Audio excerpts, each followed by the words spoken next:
How can other people tap dance to work? What's the secret of that? You find your passion. You find your passion. I was very, very lucky to find it, when I was 7 or 8 years old, and fortunately, my children have found their passion. One son loves farming like nothing else. One son loves music like everything else, and all three of them love philanthropy and what they get to do. You're lucky in life when you find it, and you can't guarantee you're going to find it in your first job out. But I always tell the college students that come out, I say, take the job that you would take if you were independently wealthy. You're going to do well at it. If you think you're going to be a lot happier if you've got 2x instead of x, you're probably making a mistake. I mean, you ought to find something you like that works with that, and you'll get in trouble if you think that making 10x or 20x is the answer to everything in life, because then you will do things like borrow money when you shouldn't, or maybe cut corners on things that your employer wants you to cut corners on. Or it just doesn't make any sense. You won't like it when you look back on it. 3 things in hiring people: look for integrity, intelligence, and energy. And he said if the person didn't have the first 2, that the latter 2 would kill them, because if they don't have integrity, you want them dumb and lazy. You don't want them smart and energetic. It never bothered me if people disagreed with what I thought, as long as I felt I knew the facts. I mean, there's a whole bunch of things I don't know a thing about. I just stay away from those. So I stay within what I call my circle of competence. Tom Watson said it best. He said, I'm no genius, but I'm smart in spots, and I stay around those spots. Well, I try and stay around those spots, and I just don't have a problem if somebody says, you're wrong on something. I go back and look at the facts, and I think that really is much more important, frankly, than having a few points of IQ or having an extra course or 2 in school or anything of the sort. You need emotional stability. I just read and read and read. I probably read 5 to 6 hours a day. I don't read as fast now as when I was younger, but I read 5 daily newspapers. I read a fair number of magazines. I read 10Ks. I read annual reports, and I read a lot of other things too. So I've always enjoyed reading. I love reading biographies. Famous lesson about a margin of safety, that you don't drive a truck that weighs 9,900 pounds across a bridge that says limit 10,000 pounds, because you can't be that sure about it. If you see something like that, you go down a little further down the road and you find one that says limit 20,000 pounds, and that's the one you drive across. The nature of capitalism is that people want to come in and take your castle. It's perfectly understandable. I mean, if I'm selling television sets or something, there's going to be 10 other people that are going to try and sell a better television set. If I have a restaurant here in Omaha, people are going to try and copy my menu and give more parking and take my chef and so on. So capitalism's all about somebody coming and trying to take the castle. Now, what you need is a castle that has some durable competitive advantage, some castle that has a moat around it.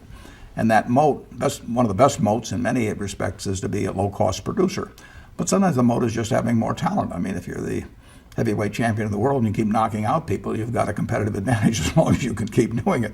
And it's very profitable if you're the one that happens to be able to do it. If you can turn out great motion pictures, I mean, Steven Spielberg, I mean, he's a fellow to bet on, and it has enormous economic value. You'd be surprised at my days. I mean, they're very unstructured, no meetings. None. I mean, I don't like meetings, and I read a lot. I wish I were a faster reader. I'd get more done. But I do read a lot, and I'm on the phone a moderate amount. Our businesses run themselves basically out there. My job is allocating capital, and that's what I'm thinking about. But I don't like to have things all packed hour to hour to hour. And Bill and I are both extraordinarily lucky. I mean, we really get to do what we like to do, the way we want to do it, with people that we choose to be around, and they're terrific.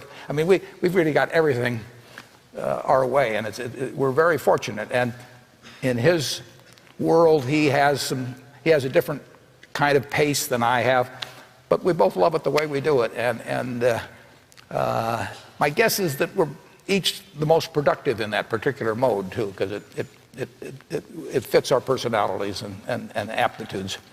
What kills great businesses, if you look at, I do believe in looking at history, and I like to study failure, actually. And my partner says, all I want to know is where I'll die, so I'll never go there. And we want to see what has caused businesses to go bad. And the biggest thing that kills them is complacency. I mean, you want a restlessness, a feeling that, you know, that somebody's always after you, but you're going to stay ahead of them.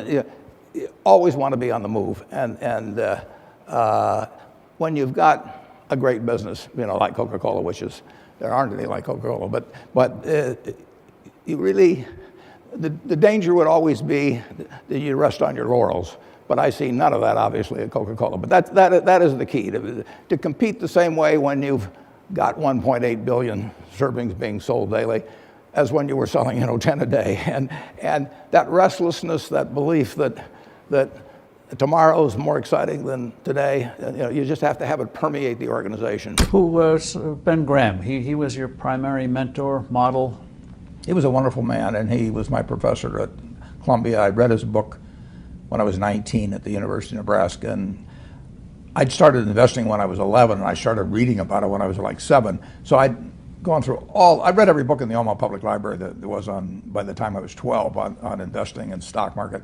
And I had a lot of fun, but I never really found out, I never got grounded in anything. And it was entertaining, but it wasn't going to be profitable. And then I read Graham's book, The Intelligent Investor, when I was at the University of Nebraska.